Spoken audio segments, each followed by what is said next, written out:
Setiap manusia pasti rugi kecuali orang yang punya karakter beriman, beramal soleh, saling menasehati.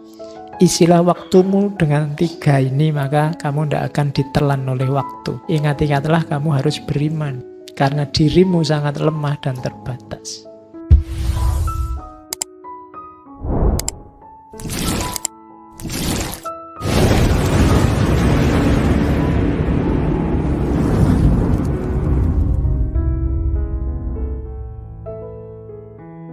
Oke, bismillah. Assalamualaikum warahmatullahi wabarakatuh. Bismillah. Kita lanjutkan ngaji kita. Oke, jadi itu nasihatnya Imam Syafi'i. Kalau dalam Islam ngomong tentang waktu itu ada beberapa istilah. Dalam Al-Quran juga ada beberapa istilah. Yang pertama ajal, yang kedua dahar, yang ketiga waqt, yang terakhir asr. Ajal itu batas akhir. Idza jaa ajaluhum la yastakhiruna sa'atan wa la yastaqdimun. Kalau sudah sampai ajalnya, tidak bisa dimajukan atau dimundurkan. Jadi batas akhir. Misalnya kalau di kampus, batas akhir ujian itu berarti ajalnya ujian itu tanggal sekian. Ya memang maksudnya itu. Jadi batas akhir. Umur kita batasnya di mana? Jadi ajal fokusnya pada batas akhir. Banyak ayat yang isinya ajal, maksudnya mengingatkan bahwa segala sesuatu termasuk manusia ada batas akhirnya. Kamu sedang sumpek, ingatlah kesumpekanmu ada ajalnya, ada batas akhirnya, maka jangan terlalu galau. Kamu sedang seneng, dapat kenikmatan juga, jangan lupa diri karena ada batasnya. Karena kenikmatan itu kalau kamu tidak hati-hati mengelola, melampaui batasnya, bisa jadi kesumpekan, kesusahan. Jadi itu pelajaran dari kata-kata ajal.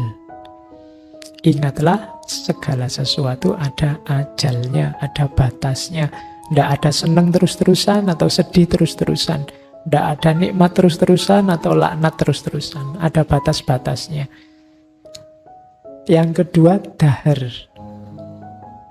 Dahar ini, kalau bahasa pasnya mungkin durasi.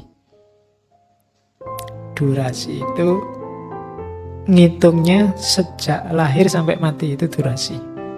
Misalnya HP ini durasinya, masa hidupnya adalah berapa? 7 jam kalau aktif misalnya, kalau masih baru. Itu namanya durasi.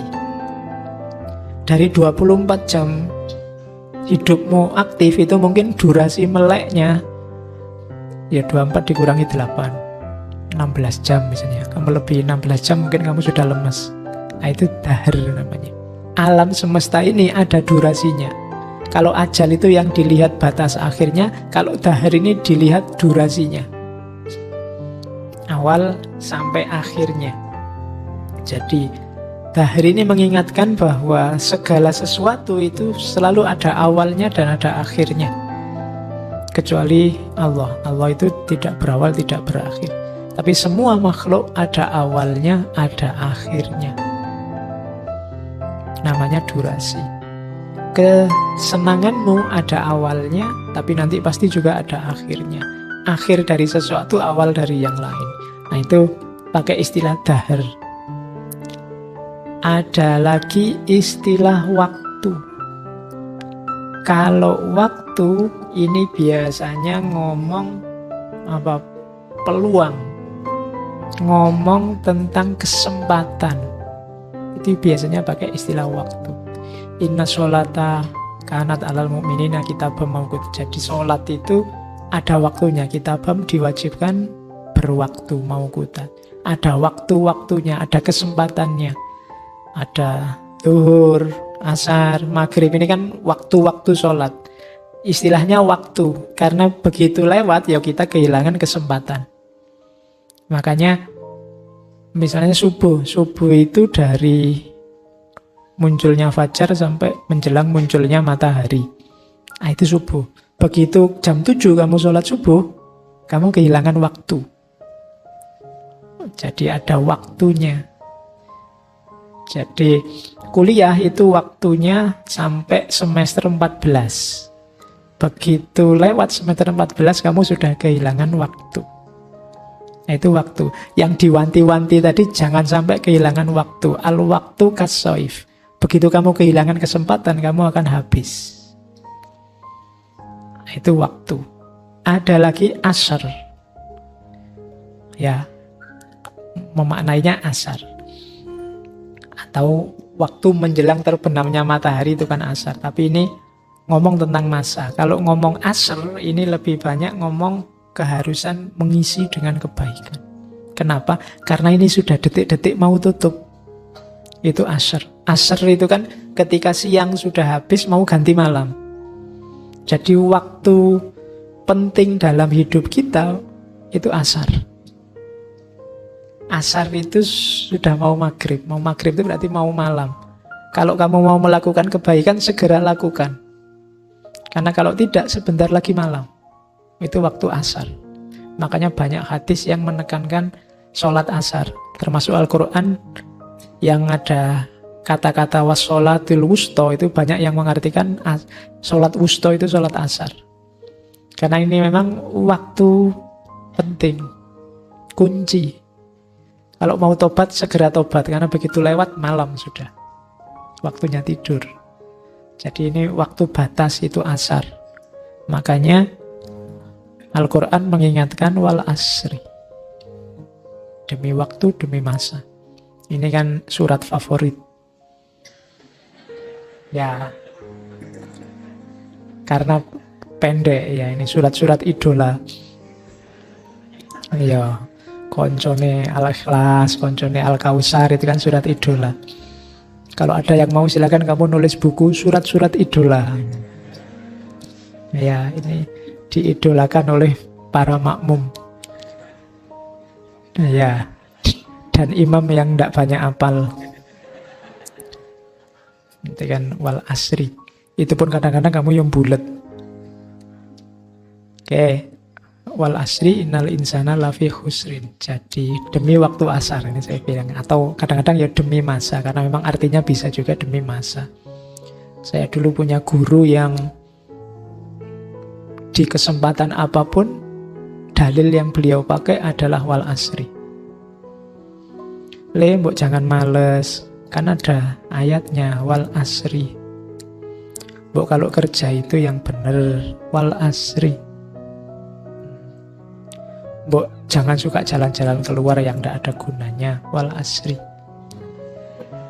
Ya, iya. Apa sih enaknya punya pacar, kemana-mana jalan berdua, tidak ada untungnya, wal asri. Ya, kamu menasehati apapun bisa pakai dalil wal asri ini. Iya, eman-eman waktumu kan gitu. Mbok ya kamu ndang tobat, bukan ayat tobat yang diajukan, tapi wal asri. Kalau kamu tidak segera tobat, waktunya loh, wal asri. Jadi ini kan artinya multifungsi kan. Alhamdulillah kamu sekarang punya ayat untuk segala momen. Jadi wal asri innal insana lafi khusri. Setiap manusia pasti rugi kecuali orang yang punya karakter beriman, beramal soleh, saling menasehati. Isilah waktumu dengan 3 ini, maka kamu tidak akan ditelan oleh waktu. Ingat-ingatlah kamu harus beriman. Beriman itu maksudnya apa? Sadarilah kamu itu terbatas, tidak berdaya, tidak wajib ada, punya banyak kelemahan. Maka kalau kamu tidak beriman, hanya mengandalkan dirimu sendiri, kamu akan rugi. Karena dirimu sangat lemah dan terbatas. Yang kedua, beramallah soleh. Lakukan kebaikan sekecil apapun, sesedikit apapun yang kamu tahu. Kalau tidak, kamu akan rugi.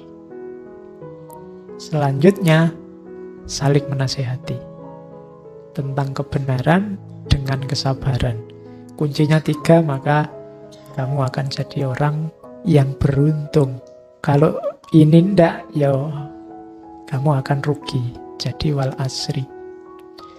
Oke, jadi ini dalil untuk sapu jagat apa wae bisa dipakai. Ya kan? Isinya hidup kan 3 itu. Keutamaan puncak, keimanan, amal soleh, muamalah dengan makhluknya isinya 2. Saling menasehati dalam kebenaran dan kesabaran. Sudah, puncaknya cuma itu. Jadi kalian wajib apal ini. Sewaktu-waktu disuruh sambutan atau khutbah bisa pakai ayat ini. Oke, kuncinya di situ. Oke, saya kasih sebentar dari beberapa sumber. Cara kita wal asri, manajemen waktu. Jadi yang pertama, ada banyak teori sebenarnya tentang cara mengatur waktu. Saya ambil beberapa prinsip paling dasar menurut agama. Yang pertama jelas manfaat. Lakukan apapun yang jelas manfaatnya. Itu saja. Kalian mau melakukan apa saja, coba tanya manfaatnya apa. Kamu ngaji, kamu nulis, kamu kuliah, manfaatnya apa? Mau minum saja misalnya, bismillah. Ada manfaatnya? Ada, biar nggak haus. Nah itu kan, jadi lakukan yang jelas manfaatnya. Mau posting, mau ngobrol, mau nongkrong, bukan tidak boleh, tapi pertegas manfaatnya apa. Termasuk yang mau merokok, mau pacaran, mau monggo tanyakan dulu, asal paling tidak kamu sendiri ngerti manfaatnya ini loh Pak. Lu saya kalau tidak ngerokok Pak, pusing saya Pak. Mending saya tidak makan daripada tidak ngerokok, karena itu paling tidak kamu sendiri ngerti ada manfaatnya. Jangan sampai orang lain menganggap tidak ada manfaatnya, kamu sendiri juga tidak. Saya juga tidak tahu Pak kenapa saya merokok itu. Ya janganlah ya. Jadi kamu harus tahu manfaat yang kamu lakukan. Ya dalil-dalilnya banyak. Kayak hadis itu kan, nikmatani maghbunun fihi makasirum minan nasi as-sikhah wal farah. Ada 2 nikmat yang banyak sekali orang tertipu di situ, yaitu nikmat waktu luang dan kesehatan. Ini sering diceramahkan. Aktiflah melakukan kegiatan karena kebahagiaan itu ada dalam tindakan. Banyak orang ngomong bahwa kalau saya kaya, saya tidak usah ngapa-ngapain. Hati-hati, tidak ngapa-ngapain itu tidak enak. Yang enak itu ngapa-ngapain. Ya, jadi ngapa-ngapainlah biar enak. Nah itu yang penting ngapa-ngapainnya, tahu manfaatnya. Terus termasuk juga untuk, ada penelitian itu, orang yang sudah tua banyak yang masih kelihatan energik, sehat, itu nyambung dengan aktivitasnya masih muda. Kalau masih muda aktif sekali, rajin, itu ketika sudah tua dia tidak bisa diam biasanya, dan itu lebih membahagiakan daripada ketika sudah tua kamu diem, tidak ngapa-ngapain, loyo, energinya habis, kayak baterai sudah tidak bisa dicas lagi. Nah maka mulai sekarang kamu harus aktif, dibangunnya mulai sekarang, karena urusannya mental, saraf, dan pikiran. Kalau tidak jadi habit, ya waktu tua ya tidak usah ditunggu Pak, saya sekarang mumpung masih muda senang-senang aja Pak, besok baru serius. Anda kalau tidak jadi habit tidak bisa. Begitu mau serius mulainya susah. Maka lakukan yang manfaat. Itu saya bawakan 2 quotes dari Ibnu Mas'ud dan Hasan Basri. Ya lumayan untuk bahanmu kapan-kapan kalau disuruh kultum. Katanya Ibnu Mas'ud, ma nadamtu ala syai' nadami ala yaumin ghurubat syamsuhu nakuso fihi ajali walam yazid fihi amali. Tiada yang pernah ku sesali selain keadaan ketika matahari tenggelam, umurku berkurang tapi amalku tidak bertambah. Itu Ibnu Mas'ud. Katanya Hasan Basri, min alamati i'radillahi ta'ala anil abdi ayyaj'ala syuhlahu fima la ya'nihi khudlanan minallahi azza wa jalla. Di antara tanda Allah berpaling dari seseorang hamba Allah menjadikannya sibuk dalam hal yang sia-sia. Sebagai tanda Allah mencuekinya, menelantarkannya. Jadi hati-hati kok kalau kalian merasa saya itu loh Pak, kesibukanku kok tidak penting semua, tidak ada gunanya semua. Jangan-jangan Allah sedang mencuekimu. Kamu dikasih yang tidak penting. Kenapa bisa begitu? Karena Allah sedang berpaling darimu. Cepat-cepat kembali ke Allah. Kalau sangat banyak hal yang kamu sibukkan, ternyata hampir semua tidak ada artinya, tidak manfaat untuk dirimu, untuk masyarakatmu, untuk agamamu, jangan-jangan memang Allah sedang berpaling darimu, maka cepat-cepat kamu kembali ke Allah. Itu nasihatnya Hasan Basri. Prinsip manajemen waktu yang kedua, efisien. Ini prinsipnya orang modern. Kalau bisa multitasking. Ada, saya kasih contoh beberapa ulama itu. Misalnya Khatib al-Baghdadi, ulama hadis. Khatib Baghdadi ini kemana-mana kalau jalan bawa buku dan baca buku. Tidak ada waktu yang terluang.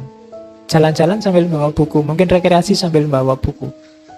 Kalau kita kan hari ini bawa HP. Sekarang bawa HP tidak apa-apa, asal HP isinya yang penting, yang baik. Mungkin buku juga tidak apa-apa, itu niru Khatib Baghdadi. Ada juga Imam Sulaim Ar-Razi, ini ulama Syafi'iyah. Satu ketika beliau keluar rumah, ada kepentingan. Tidak lama kemudian kembali. Sudah beres, Syekh, kepentingannya sudah. Lumayan saya sambil menyelesaikan urusan bisa menghatamkan 1 juz. Nah, itu kan multitasking namanya. Sambil diam santai, sambil ngaji 1 juz. Satu ketika pulpen beliau rusak. Pulpennya diperbaiki, ditandani, tapi sambil dandani pulpen, reneng-renengnya ngaji. Untungnya 2, pulpennya beres, dapat pahala. Itu namanya efisien. Kalau kalian kan paling sambil memperbaiki, sambil nyanyi-nyanyi, sambil itu. Ya enggak apa-apa sih multitasking, cuma yang satu dapatnya Blackpink sama idolamu hari ini, Didi Kempot. Oke, terus ya, bahkan ada yang saking memanfaatkan waktu, menu makanan dan durasi makan juga dihitung. Misalnya ada ulama Abdul Wafa bin Ukail.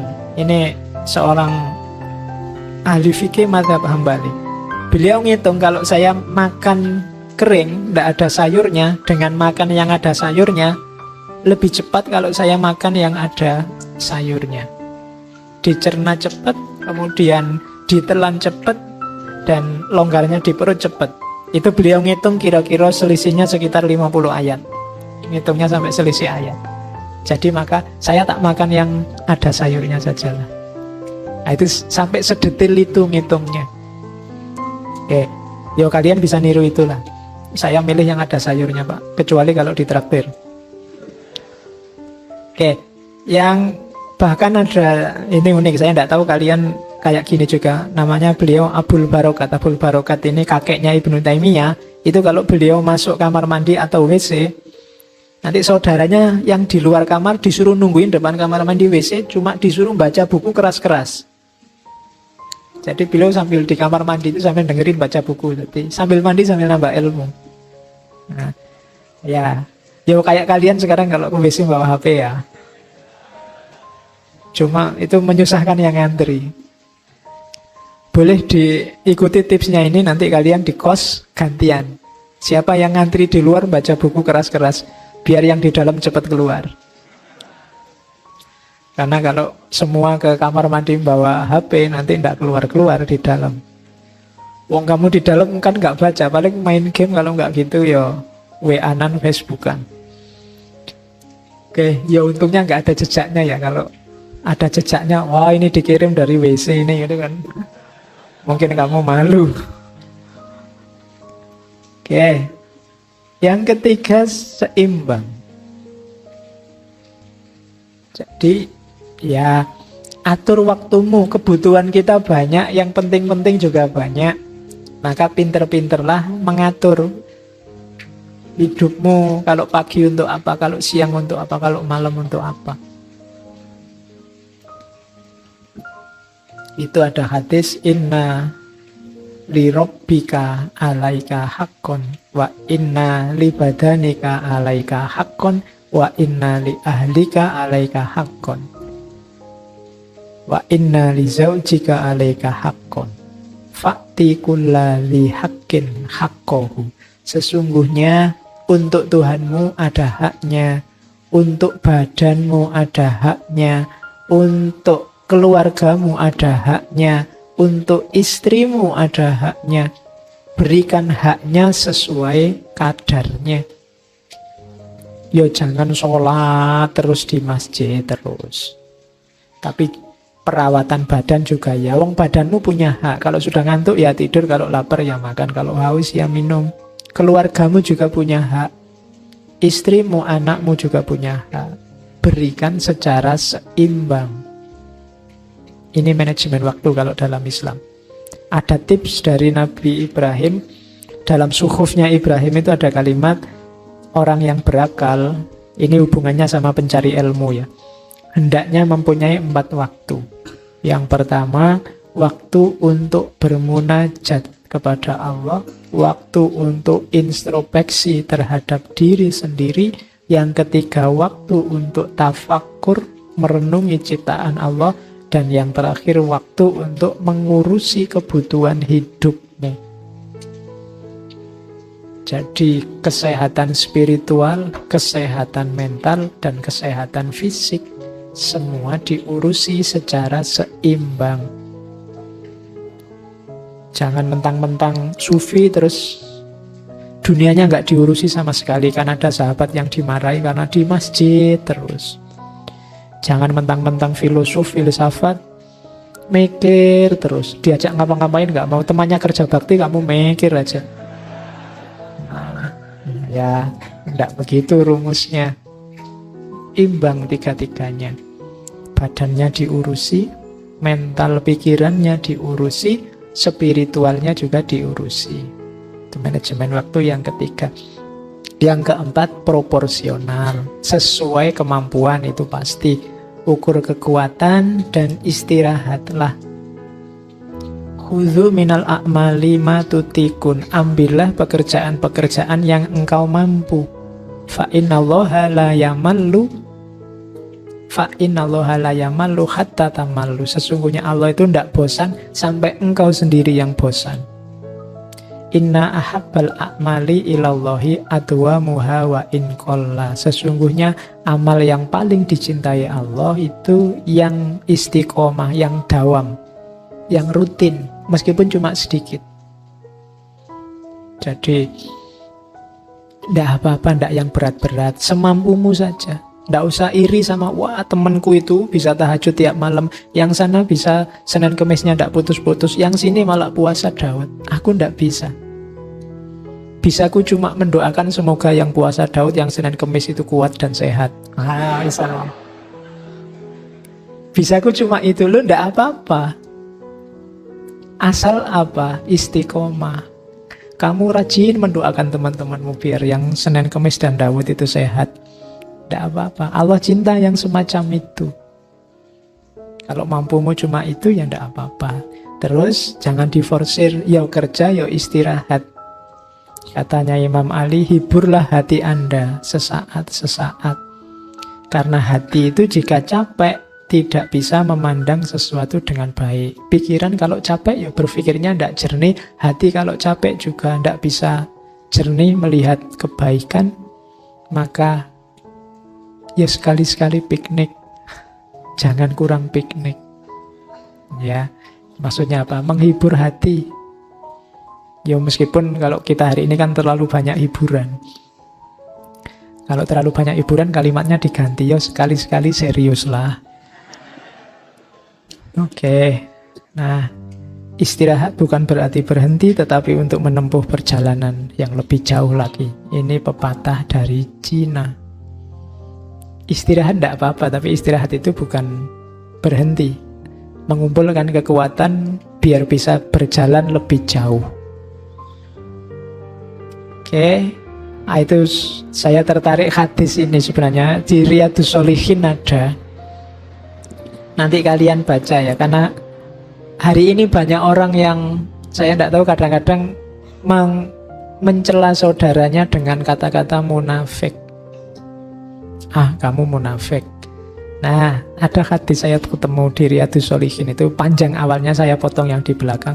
Jadi ada sahabat namanya Handzalah bin Ar-Rabi Al-Usayyidi. Handzalah ini galau sebenarnya. Dia merasa, wah, aku ini kok tidak bisa jadi orang soleh terus-terusan ya. Jangan-jangan aku ini munafik. Terus dia mengadu ke Abu Bakar, wah, aku tidak bisa jawab, ayo ketemu Rasulullah aja. Terus diajak menghadap Rasulullah. Abu Bakar tanya pada Rasulullah, Rasulullah, ini loh Handzalah ini dia takut dirinya sendiri, dia takut kalau jadi orang munafik. Terus Rasulullah tanya, lah kok begitu? Handzalah jawab, wahai Rasulullah, kita ini kalau pas bersama Rasulullah, bersama Tuhan, di sisi Tuhan, di sisi Rasulullah, terus panjenengan mengingatkan kita tentang surga, neraka, sangat jelas, sampai seolah-olah bisa dilihat mata, bisa dilihat telinga. Saya itu rasanya tobat itu. Tapi setelah keluar dari sisi Tuhan, setelah keluar dari pengajian, kita masih juga main-main dengan istri, dengan anak, mengurus harta. Sehingga karena itu banyak yang kita lupakan tentang keduanya tadi. Jadi Handzalah ini mengeluh, ya kalau pas ngaji, pengajian itu rasanya saya kayak tobat, kayak ingin tahajud terus, ingin puasa terus, ingin dekat sama Allah terus. Tapi nanti begitu pulang ke rumah, sudah mikir bayar kuliah, mikir aduh besok makan apa, mikir kos-kosan, mikir wah kok saya bisa gini ya, jangan-jangan saya ini munafik, kok mikirnya dunia saja. Padahal tadi waktu pengajian tidak begitu. Nah, itu keluhannya Handzalah. Nah, terus Rasulullah menjawab, demi zat yang jiwaku ada dalam genggaman kekuasaannya, kalau engkau semua tetap sebagaimana hal keadaanmu di sisiku dan juga senantiasa berzikir, niscaya para malaikat menjabat tanganmu semua, baik ketika engkau ada di hamparanmu atau ketika ada di jalananmu, maksudnya waktu bangun atau waktu tidur, termasuk sedang berjalan-jalan. Tetapi hai Handzalah, kalau bahasanya Rasulullah, saatan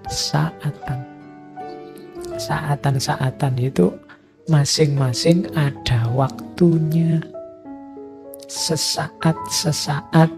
Sesaat memang kita zikir, sibuk dengan Allah, ngurusi rohani kita. Nanti sesaat lagi ngurusi kehidupan kita, mencari sandang pangan dan lain-lain. Dan Rasulullah ngomong saatan ini diulang sampai 3 kali. Saatan.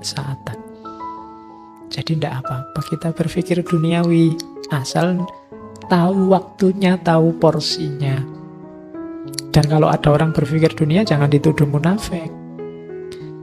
Katanya orang Islam, kok kelakuannya begitu, kok yang dipikir dunia. Loh memang kalau pas waktunya mikir dunia, ya mikir dunia. Waktunya ngopeni anak istri, ya ngopeni anak istri. Ada saatnya masing-masing. Nah, ini nasihatnya Rasulullah.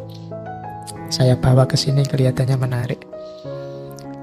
Don't waste time waiting for inspiration, begin and inspiration will find you. Itu itu bukan haji ya.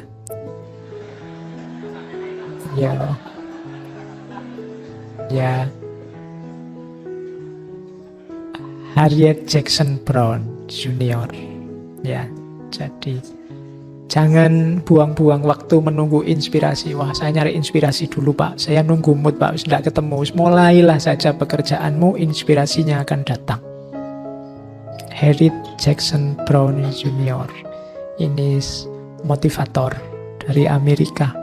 Dia punya kalimat bagus juga. Don't say you don't have enough time. Jangan bilang kamu tidak punya waktu atau tidak ada waktu. You have exactly the same number of hours per day that were given to Helen Keller, Pastor Michelangelo, Mother Teresa, Leonardo dan Vinci. Semua tokoh besar. Jangan bilang kamu tidak punya waktu, tidak ada waktu, atau tidak cukup waktu. Waktu yang diberikan padamu sama persis dengan waktu yang diberikan pada siapapun tokoh-tokoh besar. Soekarno, Ki Hajar Dewantoro, Kiai Haji Hasyim Asy'ari, Kiai Haji Ahmad Dahlan, waktunya sama 24 jam persis, dan mereka bisa melakukan hal-hal besar. Kenapa kamu tidak? Nabi Muhammad pun juga 24 jam. Tidak ada dalilnya karena beliau Nabi maka waktunya jadi 28, tidak ada. 24 sama.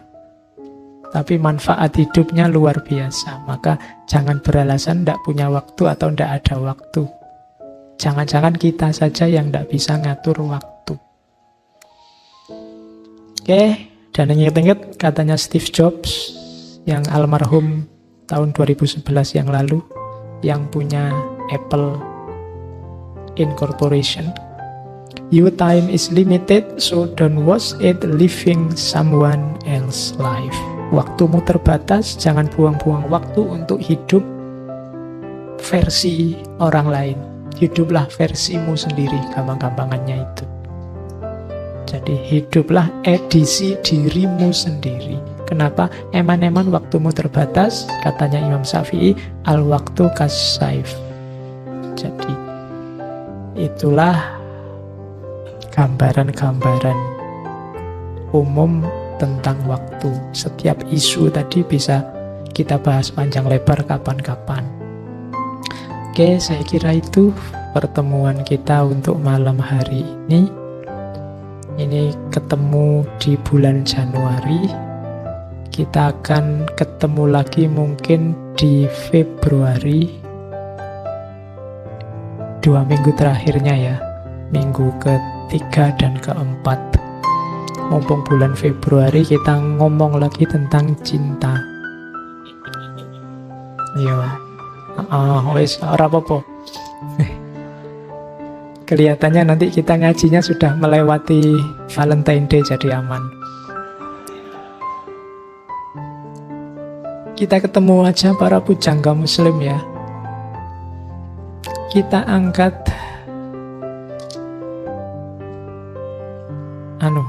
Sufi Syekh Abdurrahman Jami yang nulis kisah alegoris tentang Yusuf Zulaiha.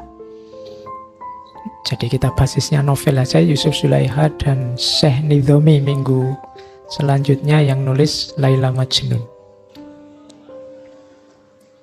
Oke, jadi kita ketemu Yusuf Zulaiha minggu pertama, kemudian minggu pertemuan kita selanjutnya, dan terakhir kita ketemu Laila Majnunnya Nizami. Oke, itu pertemuan kita di bulan Februari. Saya akhiri sekian untuk pertemuan Januari. Kurang lebihnya mohon maaf. Wallahul muwaffiq, wallahu a'lam bissawab. Wassalamualaikum warahmatullahi wabarakatuh.